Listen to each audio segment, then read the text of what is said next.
Hey, what up? Tim Werner here. I want to walk you through the Microsoft Candidate Agreement. When I teach Microsoft Cert subjects, I often say the disclaimer, we're being NDA or non-disclosure agreement friendly. And what I'm referring to is that we're obeying the Microsoft Candidate Agreement that we agree to whenever we take a Microsoft certification. But what does that actually mean? I link to the source docs in the notes for this video, so I'm just going to talk you through it right now.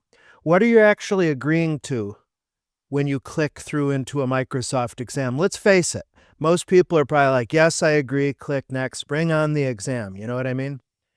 How does AI relate to your cert study? And in particular, are you allowed to use AI during the exam session?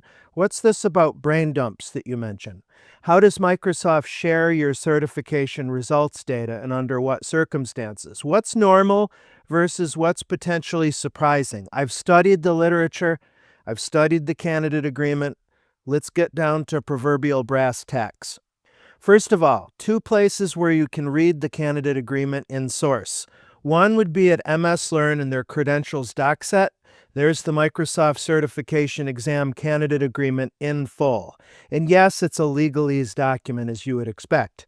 Number two, before you take the exam, this is a screenshot from the Microsoft Certification Exam Sandbox that gives you a condensed version of the candidate agreement. But of course, we have to click agree, otherwise we can't take the exam. There are three main pillars. The first is confidentiality. This is the big one. We can't share, remember, dump, and share our remembrances, photograph, or post actual exam content. We're not talking about exam prep. We're talking about what you see in the Pearson VUE test interface. Remember, the remember dump is an important and subtle point because when you finish the exam, you might naturally, if you're a journaler like I am, you might record that, which is fine. You just can't share it with others and say, hey, I saw this on the exam. Talking about exam topics is fine, but sharing actual content is a violation. And you risk not only your cert score on that exam, but you risk being permanently decertified from Microsoft Cert. So we don't want to play that game. If you're a developer, if you work on software engineering teams, you know that proprietary source code is precious. You don't want that code leaked, and you don't want to see that source code anywhere else other than in your version control system. I want you to think about the actual exam contents here. Microsoft considers it like source code, all right? Now, AI use during exams. I just want to state this explicitly, given how prevalent generative AI is nowadays. All AI tools are banned during the exams. I'll do another video where we talk about Pearson VUE's exam environment rules, but you're not going to be able to wear a smartwatch or have your phone within reach or within viewability. No AI tools. Basically, my guidance is what you see on your viewport, on your screen in the Pearson OnView software, that's the beginning and end of everything you should be concerned with and looking at, okay?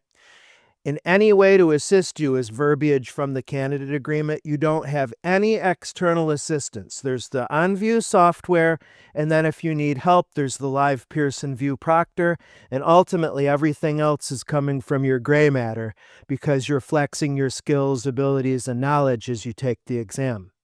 Now, of course, there's no prohibition against you using AI to study. That's a totally other thing, and actually, generative AI forms a basis of my own certification study model. However, it is against the rules to feed your own brain dump, that is, your own post-exam recollections, into an AI. Particularly, I would say, if you're doing a public AI where it's assumed that the vendor's going to take your chat data and use it to build and revise the model. So a brain dump is simply leaked real exam questions, however that happens. And unfortunately, when you do Google searches for exam AZ-104 or whatever, you'll see brain dump sites mixed in with legitimate practice sites. So you need to be able to spot one or the other. In fact, that would be worth doing another video on, is untangling that mess. Microsoft in the candidate agreement refers to these brain dumps, these leaked exams, as unauthorized access. And if Microsoft learns that you've used these, that you've shared them, you're going to at the least get your score invalidated for that exam, but potentially having your Microsoft Cert profile nuked. And that could be a big disruption to your career, you know?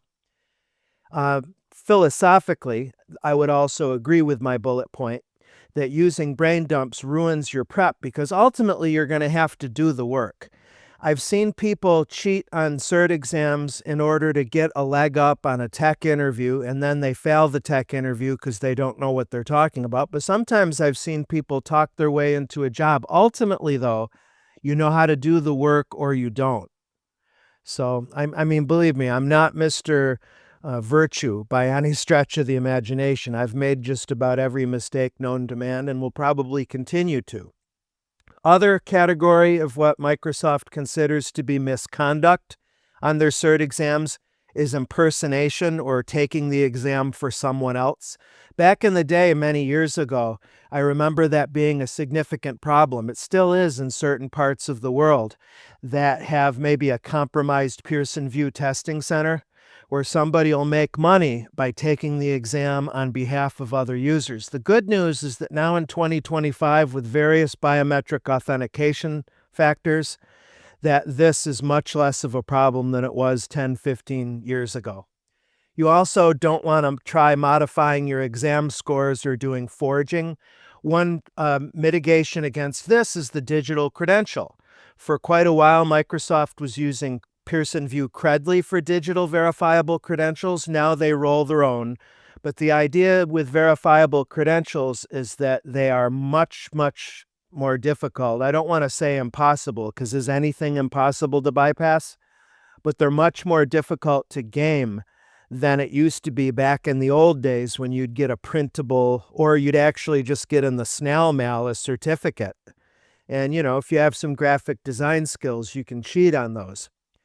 It bleeds over into Pearson VUE rules, but you also can't bring anything extra into your exam session. And if you're taking the exam remotely, that's another subject for another video, actually, is having a really clean exam environment where you've only got what Pearson VUE is allowing you to have, which for the most part is just what's in your head. You also don't want to try to reverse engineer the exam content, however you might do that. Maybe you try to reverse compile the Pearson OnVUE software. I mean, I've seen quite a bit in my travels over the years. There's ways that Microsoft has of detecting these behaviors. You don't want to play those games. You really don't. Nowadays, with machine learning being so fine-tuned, pun intended, Microsoft, I can only imagine, uses anomaly detection in the exam to detect and flag suspicious patterns. And you don't want to get a call or an email from MS Learn questioning your integrity because you've answered very similarly to how Braindumps out in the wild are posting their answers, which might not even be correct. That's another story. Now, how is your data used? Your personal candidate data, your exam score used by Microsoft? Well, if you read the language in the candidate agreement, it could be a little bit scary because it says that Microsoft, the exam provider, in other words, Pearson VUE, and sometimes your employer gets the score, academic programs receive results, government-funded training programs get the result, and this is normal. But here's the nuance. It totally depends on how you got your voucher and how you paid for the exam and who paid for the exam. If you're using an MSA, a Microsoft Consumer Identity, and you're paying yourself, then you control everything 100%. Now, if your voucher does come from an academic institution, it comes from a government agency, or your employer, especially if you're in the Microsoft Partner Network, then I hope it makes sense that Microsoft would have an entitlement to get your score report because, I mean, it's e-commerce. They need some verification that they've delivered the exam and you've taken it. So bottom line is, it depends on who is buying your exam that the visibility kicks in here. And you can always ask your employer. If you're part of an academic institution, ask them specifically what Microsoft shares with them. I mean, that's what I do. If you have a score challenge, what I often tell students is you want to know who to complain to. Officially, in Microsoft's literature, you have 15 days from your exam date to file an item or score challenge. Maybe you felt that there was a buggy item that resulted in you losing points unnecessarily. It depends on whether it's the exam engine or the item. Again, I will link in the description field of this YouTube video to the official Microsoft FAQs page where you can file item challenges.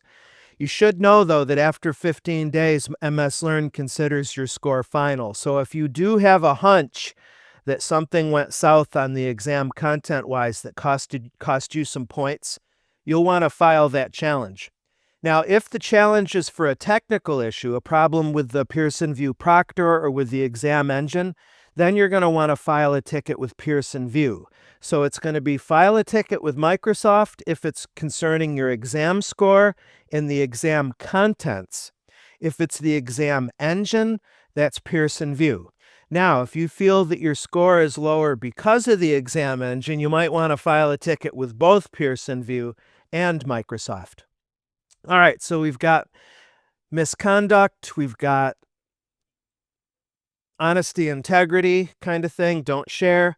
And then the third category of prohibition on the candidate agreement concerns lab tenants. Now, what's this?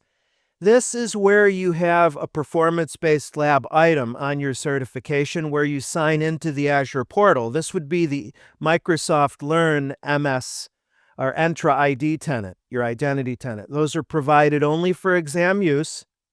And this would also, I'd say, refers to any Entra tenants that you might come across at the MS Learn site where you're doing self-paced training and they give you access to their Sandbox tenant. Trial tenants cannot be converted or kept. Basically, you just want to think about the Entra tenant and your Azure environment as exam only, or if you're at MS Learn and you're doing self-guided training, you just want to do what's in the exam. You don't want to try to abuse the environment. Don't try to treat the tenant like it's a free subscription to do other kinds of work. You want to be a good steward of the environment. That's really as simple as that. So let's wrap this up. Staying safe and ethical with Microsoft certifications. Most important is to vet your Cert study resources to make sure that they're legitimate. Of course, you can't go wrong at MS Learn. For practice tests, I stand by Measure Up every day and twice on Sunday.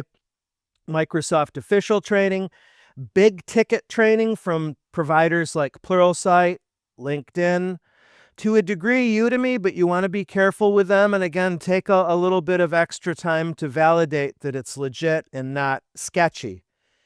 Remember that we can't do any external tools of any type, AI or otherwise, during the exam. We're not going to share any exam contents with anybody else on earth. It's going to all stay in our head. And I'll leave you with to trust your intuition. And if something feels sketchy about Cert prep materials, that's usually the case. There was a provider out there for a number of years called CertGuard, certguard.com. I think they shuttered, unfortunately. But their goal was to, based on submissions and their own scouring of the internet, try to identify Braindump versus legitimate test sites. Actually, that's something I might want to put on my own personal backlog because it's a pretty good idea, actually. Well, I hope that you found this lesson was useful. I look forward to seeing you next time around. Happy studying. Thanks a lot.